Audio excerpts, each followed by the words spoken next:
आत्मीय भाइयों और बहनों, प्रणाम। पुस्तक विराट ब्रह्म की झरोखे से झांकी लेखक श्री राम शर्मा आचार्य आपको पढ़कर सुना रहे थे। इसी क्रम में पुस्तक के पृष्ठ 30 से पढ़कर सुनाते हैं। ब्राह्मी चेतना का विराट महासागर और हम उसके एक घटक। आइए सुनते हैं।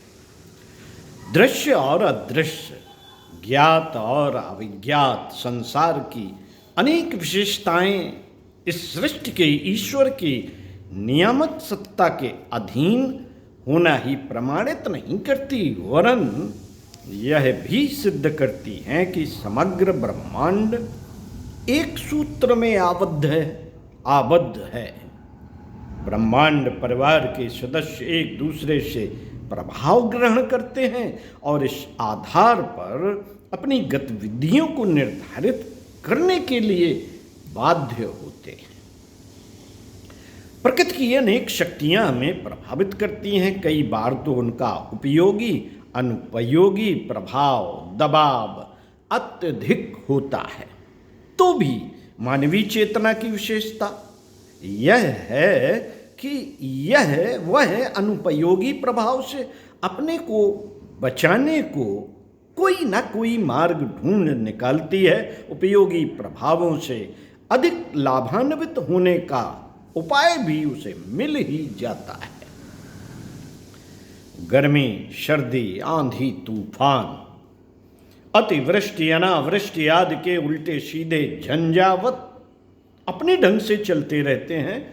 दूसरे प्राणी अपनी शारीरिक विशेषताओं के कारण तथा अत्यधिक प्रजनन शक्ति के कारण अपना अस्तित्व बनाए रहते हैं। मनुष्य इन दोनों ही दृष्टियों से पीछे है, फिर भी प्रकृति के आघात सह सकने की व्यवस्था बना लेता है। यह उसका बुद्धि वैभव ही है। सूर्य को ही ले, उसका अनुदान पृथ्वी के प्राणियों पर अनवरत रूप से बरसता है, पर यदा कदा उसकी ऐसी स्थिति भी होती है जो पृथ्वी पर अपना अनुपयोगी प्रभाव डाले। उन दबावों को रोक न सकने पर भी पूर्व जानकारी के आधार पर बचाव के उपाय ढूंढ लिए जाते हैं। सतर्कता बरतना अपने आप में बड़ा उपाय है, जिससे अनायास ही बहुत कुछ बचाव हो जाता है। इसी प्रकार उसके उपयोगी संपर्क को बढ़ाकर वे लाभ पाए जा सकते हैं जो अनजान स्थिति में पड़े रहने पर मिल सकने के संभव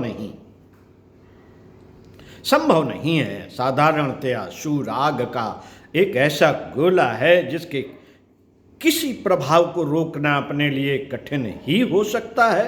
फिर भी अनावश्यक ताप से बचने के लिए छाया के कितने ही उपाय किए जाते हैं। सूर्य की अपनी महत्ता और अपनी उपयोगिता है, पर उससे भी अधिक प्रशंसा मानवीय बुद्धि की है, जो इतने सामर्थ्य शक्तिपुंज से उपयोगी प्रभाव ग्रहण करने और अनुपयोगी से बच निकलने का रास्ता खोज लेती है।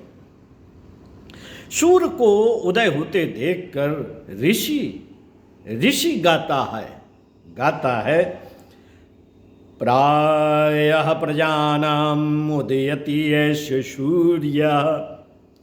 यह प्रजाजनों का प्राण सूर्य उदय हो रहा है। संध्या वंदन की सूर्योपस्थान क्रिया को करते हुए गायत्री मंत्र बोला जाता है और उसके माध्यम से मांगा जाता है कि सविता देव हमारी विवेक बुद्धि को सन्मार्ग पर चलने की प्रेरणा प्रदान करें। भौतिक विज्ञान प्रत्यक्षवाद पर निर्भर रहा है।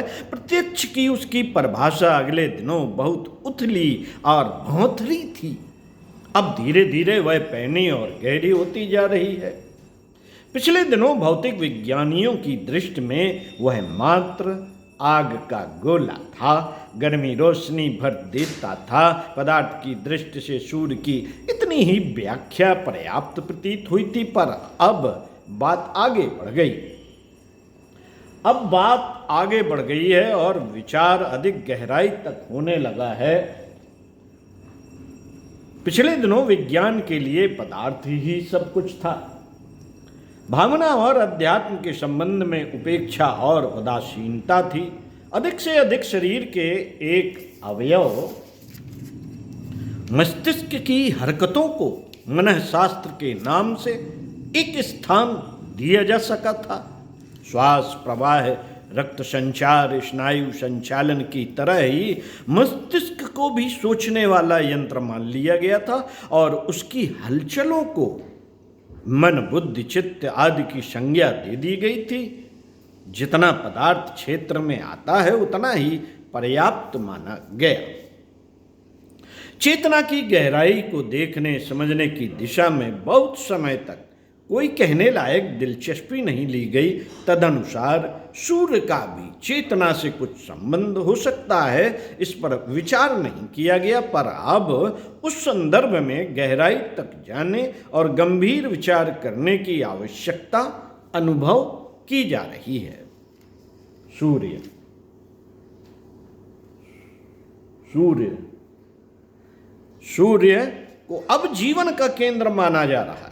वनस्पतियां उसी से जीवन ग्रहण करती हैं और प्राणियों को भी अपनी प्राण शक्ति के लिए बहुत करके सूर्य पर ही निर्भर रहना पड़ता है। विज्ञान स्वीकार करता है कि सूर्य और पृथ्वी के बीच जो दूरी है वह जीवन की उत्पत्ति एवं स्थिरता के लिए आदर्श है। यदि दूरी कुछ घट जाए या बढ़ जाए तो फिर या तो अपना भूलोक आग्नेय हो उठेगा या हिमाच्छादित बन जाएगा। तब प्राणियों या वनस्पतियों की उपस्थिति यहाँ संभव न हो सकेगी। सूर्य में जो काले धब्बे हैं वे उनमें समय समय पर पड़ते रहने वाले खड्डे हैं। ये कभी गहरे हो जाते हैं, कभी उथले बन जाते हैं, तब वे कम या अधिक दिखाई पड़ते हैं। पहले उन धब्बों से अपना कुछ बनता बिगड़ता नहीं यह माना जाता था, पर ऐसा नहीं समझा जाता है। वैज्ञानिक उन्हें बहुत बारीक दृष्टि से देखते हैं और इस नतीजे पर पहुंचते हैं कि इनका क्या प्रभाव व परिणाम अपनी पृथ्वी पर पड़ेगा। जब काले धब्बे बढ़ते हैं और सूर्य से प्रकाश एवं गर्मी की ही नहीं दूसरे उन उपयोगी तत्वों की भी कमी पड़ जाती है जो प्राणियों के लिए विचित्र प्रकार से स्वास्थ्य संरक्षक होते हैं।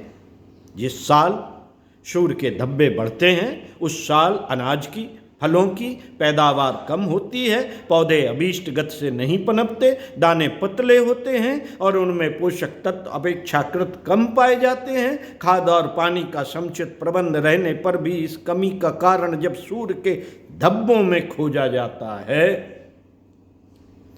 तो यह निष्कर्ष भी निकलता है कि उसमें जीवनी शक्ति भी भरी पड़ी है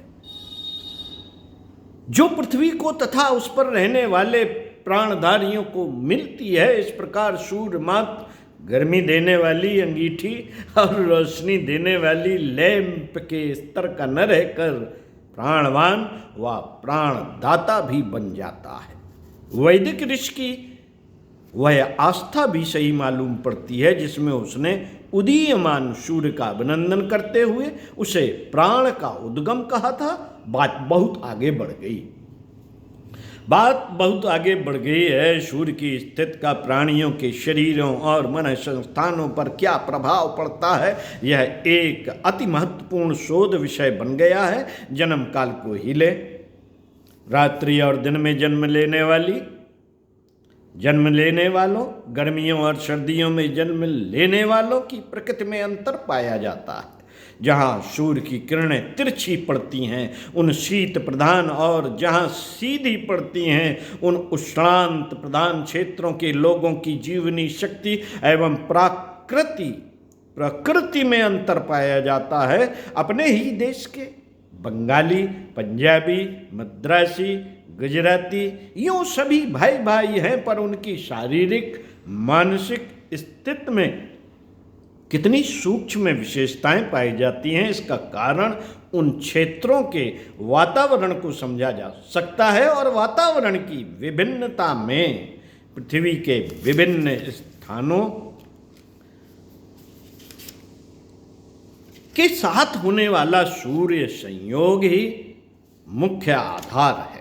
अफ्रीका के नीग्रो, इंग्लैंड के गोरे, उत्तरी ध्रुव के एक्सिमो, चीन के मंगोलियन अपनी आकृति प्रकृति की विभिन्नता रखते हैं। यूँ तो सभी एक मानव परिवार के सदस्य हैं। ये क्षेत्रीय विशेषताएं या भिन्नताएं जिस आधार पर उत्पन्न होती हैं, उसमें सूर्य संपर्क को प्रमुखता देनी पड़ती है। ओम शांति। मिलते हैं इसी क्रम में अगले वीडियो में इसी विषय के साथ। ओम शांति।